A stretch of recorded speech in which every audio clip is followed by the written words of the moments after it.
Olá, meu nome é Rafael Parrodi, sou crítico de cinema, produtor cultural, curador e diretor artístico do Fronteira, Festival Internacional do Filme Documentário e Experimental, que acontece aqui em Goiânia.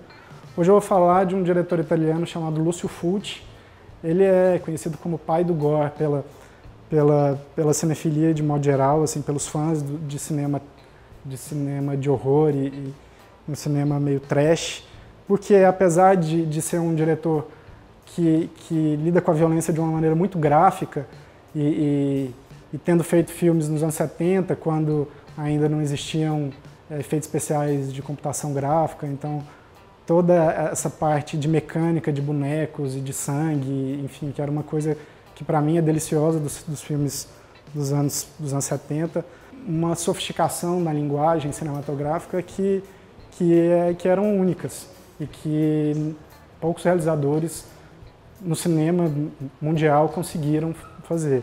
O Lucio Fulci ele era médico, começou a fazer comédias com um ator muito popular da época na Itália, que era chamado Totò, e logo depois disso ele começou a se interessar pelos giallos, que eram revistas, livrinhos de banca de literatura, de suspense, de serial killer, que tinham muito nos anos 70 e anos 80, e se tornaram um gênero de cinema também muito explorado ali naquela época.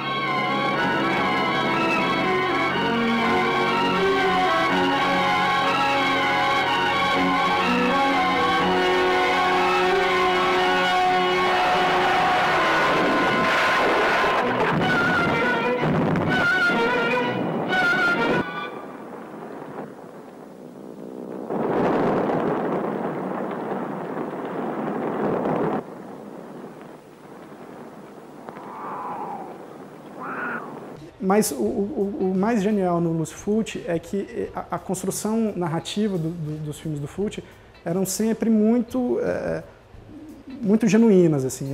Ele construía cenas que pouquíssimos diretores tinham coragem de fazer, sempre dando com um terror psicológico, com a subjetividade dos personagens. Ele tem muito do Tourneur também. Ele é um cineasta cinéfilo que bebeu muito da fonte desses outros diretores do cinema clássico, até chegar no ponto alto da carreira dele, que é de um filme americano que ele faz, chamado O Estripador de Nova York, que é possivelmente o seu filme mais agressivo e sofisticado, um filme cheio de camadas, muito Hitchcockiano, assim. Ele fala muito disso nas entrevistas que ele dá, de como é um filme inspirado pelos filmes do Hitchcock. Enfim, o Lucio Fulci ele é um realizador que tem um lugar muito importante na história, apesar de muito pouca gente conhecer. As pessoas geralmente preferem e dão mais atenção ao Dario Argento, e ao invés dessa precariedade, dessa convulsão violenta do Fulci. Mas o Fulci é um realizador, eu acho que decisivo para quem quer sair um pouco de um certo lugar do cinema de arte, do cinema de gênero, e quer uma experiência mais visceral e radical dentro desse cinema. É isso. A gente fala na próxima semana de mais cinema. Obrigado.